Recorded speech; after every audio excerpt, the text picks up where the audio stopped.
Hello दोस्तों, Tata motor के जो क्वार्टर फर्स्ट के रिजल्ट हैं वो आज आने वाले हैं। रिजल्ट आने से पहले मैं लास्ट जो क्वार्टर था कंपनी का, क्वार्टर फोर FY23 का जो था, वहाँ के रिजल्ट के मैं प्रीव्यू करूँगा कि कैसे रिजल्ट थे। तो ये कोई बाई सेल रिकमेंडेशन के लिए वीडियो नहीं है, ये सिर्फ और सिर्फ एजुकेशनल पर्पस के लिए ही वीडियो बना रहा हूँ।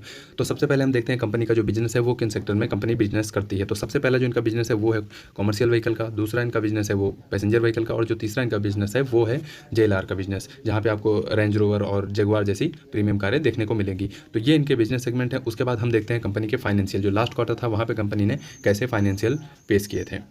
तो सबसे पहले हम देखेंगे होलसेल, ग्लोबल होलसेल, यानी कि गाड़ियाँ जो है कंपनी की बिक रही हैं या फिर नहीं बिक रही हैं। तो आपका ध्यान में ले जाऊँगा इन नंबर्स पे, आप देखिए ज़रा, ये होलसेल के नंबर हैं, ये देखिए। तो देखिए होलसेल जो है वो, जो अगर हम लास्ट क्वार्टर देखें तो वहाँ पे आप देखिए 3,62,000 गाड़ियों की कंपनी के द्वारा सेल की गई थी। उसके बाद अगर हम क्यू ऑन क्यू यानी क्वार्टर ऑन क्वार्टर हर 3 महीने का बिजनेस देखें तो आप ये देखिए, ये था फर्स्ट क्वार्टर और फाइनेंशियल ईयर 23 का, ये सेकंड क्वार्टर और ये थर्ड क्वार्टर। यहाँ पे आप देखिए गाड़ियों की जो सेल है वो लगातार बढ़ती हुई गई है। उसके बाद फिर हम आते हैं जो फाइनेंशियल ईयर इसका लास्ट क्वार्टर का, देखिए आप वहाँ पे 3,62,000 गाड़ियों की सेल हुई है। फिर हम आपको दिखाते हैं कि साल दर साल कंपनी गाड़ियाँ बेच पा रही है या नहीं बेच पा रही हैं। तो वहाँ पे आप देखिए जो वाई ऑन वाई बेस पे है, तो 10,87,000 गाड़ियाँ जो थी वो फाइनेंशियल ईयर 22 में गाड़ियाँ बिकी थी। उसके बाद जो 23 फाइनेंशियल ईयर आए तो वहाँ पे 13,36,000 गाड़ियों की कंपनी के द्वारा बिक्री की गई। उसके बाद होलसेल तो बढ़ती जा रही है। फिर हम देखेंगे कंपनी का रेवेन्यू। तो देखिए रेवेन्यू हम देखते हैं कि रेवेन्यू जो है वो कंपनी का बढ़ रहा है या फिर नहीं बढ़ रहा है। तो आप देखिए ये नंबर्स देखिए आप, जो है ये देखिए। तो रेवेन्यू जो कंपनी का जो फर्स्ट क्वार्टर था प्रीवियस साल का, यानी फाइनेंशियल ईयर जो था 23 का, वहाँ पे जो रेवेन्यू कंपनी का था वो था 71,900 करोड़ रुपए। उसके बाद फाइनेंशियल ईयर यानी साल खत्म होते होते आप देखिए ये रेवेन्यू पहुँच गया 1,05,000 से ऊपर कंपनी ने रेवेन्यू किया। अगर हम क्यू ऑन क्यू देखें तो देखिए रेवेन्यू जो है वो कंपनी का बढ़ता ही चला जा रहा है। जैसे जैसे होलसेल बढ़ती गई वैसे वैसे कंपनी का रेवेन्यू भी बढ़ता चला गया। उसके बाद अगर हम वाई ऑन वाई बेस पे देखें, अगर साल दर साल देखें, तो जो फाइनेंशियल ईयर 22 था वहाँ पे जो कंपनी का रेवेन्यू था वो था 2,78,500, ये कंपनी का रेवेन्यू था। उसके बाद जब ये फाइनेंशियल ईयर 23 खत्म हुआ तो वहाँ पे आप देखिए जो है कंपनी का जो रेवेन्यू था वो 3,46,000 रेवेन्यू था। तो ये देखिए रेवेन्यू जो है वो भी कंपनी का बढ़ रहा है। उसके बाद हम देखेंगे प्रॉफिट कंपनी कर रही है या फिर नहीं कर पा रही है। तो उसके बाद प्रॉफिट बिफोर टैक्स, यानी जो प्रॉफिट है वो मैं आपको दिखाऊंगा, ये जो है वो टैक्स से पहले का प्रॉफिट है। तो देखिए जब ये रिजल्ट आया था फाइनेंशियल ईयर 23 का, तो वहाँ पे आप देखिए 5,000 करोड़ का कंपनी ने लगभग प्रॉफिट किया था। उसके बाद जो लास्ट उससे पहले का यानी Q3 का जो रिजल्ट था वहाँ पे 3.2 करोड़ का 3,200 करोड़ का जो कंपनी ने प्रॉफिट किया था। उससे पहले कंपनी लॉस में ही थी, अभी ये प्रॉफिट में आना शुरू हुई है। उसके बाद हम देखेंगे आगे। उसके बाद मैं आपको बताता हूँ कंपनी का नेट ऑटो डेप्थ कितना है, यानी कंपनी के ऊपर कर्जा कितना है। तो देखिए कर्ज जो होता है वो कंपनी, किसी भी कंपनी के लिए वो जितना ही कम हो उतना ही अच्छा होता है। लेकिन यहाँ पे आपको मैं दिखाऊं कि टाटा मोटर के केस में ये जो डेप्थ था वो काफ़ी ज़्यादा था, और यहाँ पे आप देखिए कि जो डेप्थ है अब जो है ये काफ़ी कम होता रहा है। देखिए जो फाइनेंशियल ईयर, यहाँ से मैं ये क्वार्टर ऑन क्वार्टर आपको दिखाना चाहता हूँ कि देखिए जो क्वार्टर ऑन क्वार्टर का था, एक सेकेंड, ये क्वार्टर ऑन क्वार्टर का, ये देखिए, ये देखिए जो फाइनेंशियल ईयर 23 था वहाँ पे इस समय जो डेप्थ है कंपनी के ऊपर वो 43,000, लगभग 43,000 करोड़ के आसपास कंपनी के ऊपर डेप्थ अभी है। अगर हम फर्स्ट हाफ देखें यानी कि 6 महीने का हम देखें 23 फाइनेंशियल ईयर जो था वहाँ पे देखें तो कंपनी का जो डेप्थ था वो लगभग 60,000 करोड़ के पास था। उसके बाद जब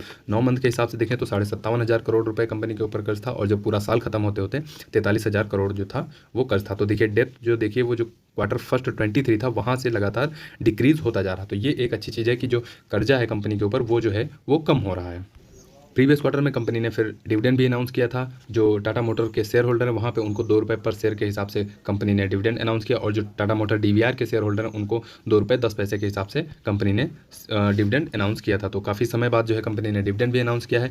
उसके बाद हम देखेंगे कि इनका जो है होलसेल यानी JLR का बिजनेस कैसा चल रहा है। उसके बाद फिर पैसेंजर, फिर कॉमर्शियल व्हीकल का बिजनेस देखते हैं। अब हम देखेंगे JLR का जो इनका बिजनेस है वो ग्रो कर रहा है या नहीं ग्रो कर रहा है। तो देखिए सबसे पहले मैं आपको दिखाना चाहूँगा जो इनका रेंज रोवर का बिजनेस है वो देखिए, ये रेंज रोवर का जो बिजनेस है यहाँ पे आप देखिए ये जो है क्यू ऑन क्यू ग्रोथ कर रहा है। यहाँ पे इनकी गाड़ियों की होलसेल जो है वो बढ़ रही है। पहले आप देखिए जो गाड़ियाँ थी वो फर्स्ट जो लास्ट क्वार्टर फोर जो था FY22 का, वहाँ पे इनकी जो गाड़ियाँ थी वो 37,800 के आसपास बिकी थी। उसके बाद फिर 40,000, उसके बाद फिर 47,000 गाड़ियाँ, यानी गाड़ियाँ इनकी जो रेंज रोवर की हैं वो बिक रही हैं। उसके बाद फिर डिफेंडर का देखते हैं कि डिफेंडर की होलसेल कैसी चल रही है। तो वहाँ भी कंपनी ने एक ग्रोथ जो है वो दिखाई है, वहाँ पर भी आप देखिए जो है कंपनी की ग्रोथ देखने को मिले। उसके बाद डिस्कवरी का हम देखेंगे, वहाँ पर भी आप देखिए जो है ग्रोथ देखने को हमें मिली है। उसके बाद जेगुआर का देखिए वहाँ पे हमें जो है क्यू ऑन क्यू बेसिस पे हमें थोड़ा सा डाउनफॉल या फिर डाउनग्रेड देखने को मिल रहा है। पहले जो है 13,000 से ज़्यादा गाड़ियाँ, फिर 10,000, फिर 9,500 के थोड़ा सा ऊपर गाड़ियाँ जो है वो बिक रही हैं जेगुआर में। उसके बाद टोटल अगर हम होलसेल की बात करें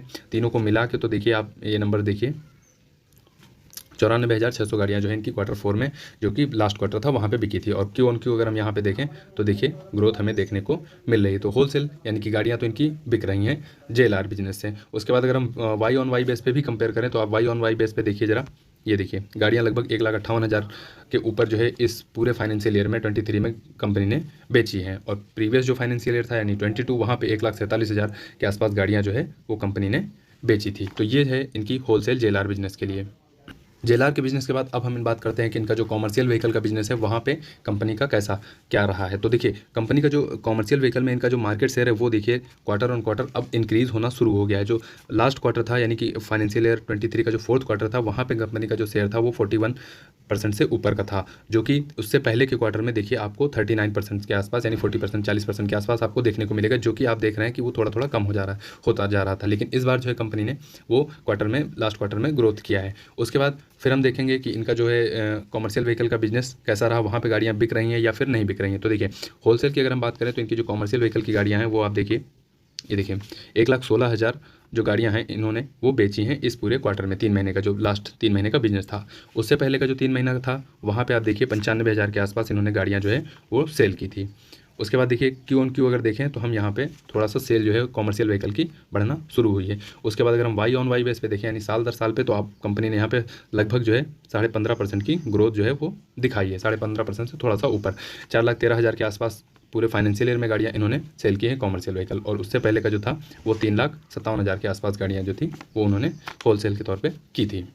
अब हम देखेंगे इनका जो पैसेंजर व्हीकल का जो बिज़नेस है वो कैसा चल रहा है। तो यहाँ पे होलसेल देखते हैं गाड़ियाँ बिक पा रही हैं या फिर नहीं बिक पा रही हैं। तो देखिए जी बिल्कुल यहाँ पे भी गाड़ियाँ जो है वो बिक रही हैं। पूरे इस 3 महीने का जो क्वार्टर था वहाँ पे 1,00,000 जो है 35,600 के आसपास इन्होंने गाड़ियाँ जो है वो बेची हैं। उसके बाद जो है लास्ट क्वार्टर, उससे पहले के क्वार्टर में 1,32,000 के आसपास ही गाड़ियाँ इनकी बिकी थी। और देखिए last quarter on quarter basis पे यहाँ पे देखिए ग्रोथ हमें देखने को मिलती जा रही है। उसके बाद एक सबसे जो इंपॉर्टेंट चीज़ है वो अगर हम देखें, इनका जो पैसेंजर व्हीकल में मार्केट शेयर है वो बढ़ता चला जा रहा है। देखिए जो लास्ट फाइनेंशियल ईयर 21 से अगर हम कंपेयर करें तो वहाँ पे 8% के आसपास इनका मार्केट शेयर था। उसके बाद जो 22 फाइनेंशियल ईयर आया वहाँ पे 11% से ऊपर का इन्होंने मार्केट शेयर दिखाया। उसके बाद फाइनेंशियल ईयर जब 23 खत्म हुआ तो 13.5% का इनका मार्केट शेयर पैसेंजर व्हीकल में हो गया था। तो यानी मार्केट शेयर अगर बढ़ रहा है तो ये एक अच्छी बात होती है कंपनियों के लिए।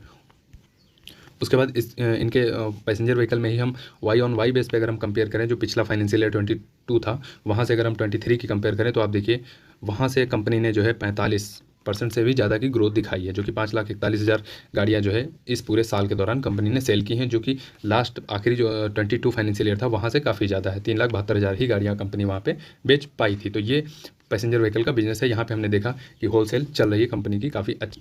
तो अब हम देखते हैं कि ईवी का बिजनेस। देखिए टाटा मोटर जो है वो ईवी इलेक्ट्रिक व्हीकल के क्षेत्र में काफ़ी तेज़ी से ग्रोथ कर रही है कंपनी, और यहाँ पे इनका जो मार्केट शेयर है वो भी काफ़ी ज़्यादा है। और उनकी होलसेल जो है वो कंपनी की जो गाड़ियाँ हैं वो भी काफ़ी ज़्यादा बिक रही हैं। अभी तक आपको मार्केट या रोड पर नहीं दिख रही होंगी, पर अब आपको लगभग दिखने लगी होंगी। तो सबसे पहले मैं दिखाता हूँ इनकी डोमेस्टिक होलसेल के बारे में। तो देखिए यहाँ पर जो इनकी सेल है वो देखिए, अगर मैं फाइनेंशियल ईयर के हिसाब से यहाँ पे डेटा दिया गया है तो वहाँ पे अगर मैं आपको दिखाऊं तो देखिए जो 2021 फाइनेंशियल ईयर था वहाँ पे देखिए मात्र 4,218 ही गाड़ियाँ जो है वो कंपनी की बिक पाई थी। उसके बाद जब फाइनेंशियल ईयर 22 आया तो देखिए 19,105 गाड़ियाँ जो है वो इनकी बिकी। और फाइनेंशियल ईयर 23 जाते जाते आप देखिए 47,792 गाड़ियाँ जो है इलेक्ट्रिक व्हीकल वो बिके। तो ये देखिए मतलब साल दर साल जो इनका ईवी का बिजनेस है वो काफ़ी तेज़ी से ग्रोथ कर रहा है। अगर हम मार्केट शेयर की बात करें तो इस बिजनेस में कंपनी का मार्केट शेयर कितना है, तो देखिए मार्केट शेयर आप देख पा रहे हैं कि कंपनी का जो मार्केट शेयर है वो देखिए फाइनेंशियल ईयर 21 में जो गाड़ियाँ बहुत कम 4,000 के आसपास ही बिक रही थी तब 72% मार्केट शेयर था कंपनी का। उसके बाद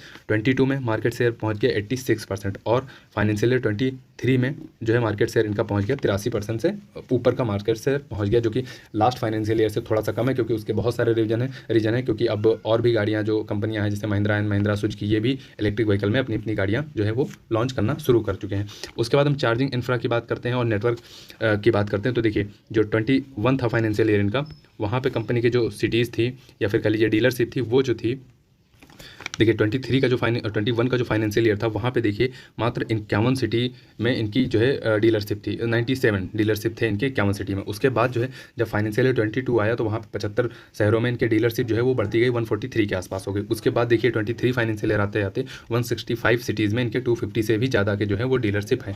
उसके बाद चार्जिंग इंफ्रा इनका कैसा रहा, चार्जिंग इंफ्रा के बारे में बात करता हूँ। तो देखिए चार्जिंग इंफ्रा में कंपनी ने जो एक सेकेंड, ये देखिए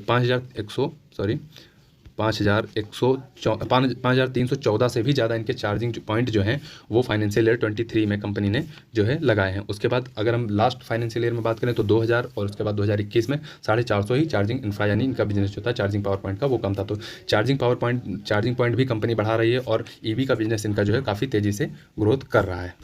तो ये था Q4 का जो प्रीव्यू हमने किया। अब जो आज के रिजल्ट आने वाले हैं उनका मैं वीडियो बनाऊंगा और देखूंगा कंपनी ने क्या इससे बेहतर रिजल्ट पेश किए या फिर इससे मिलते जुलते ही रिजल्ट पेश किए। अगर वीडियो आपको पसंद आया हो तो लाइक कर दीजिए, अगर हो सके तो चैनल को सब्सक्राइब कर दीजिए। धन्यवाद दोस्तों आपके समय के लिए।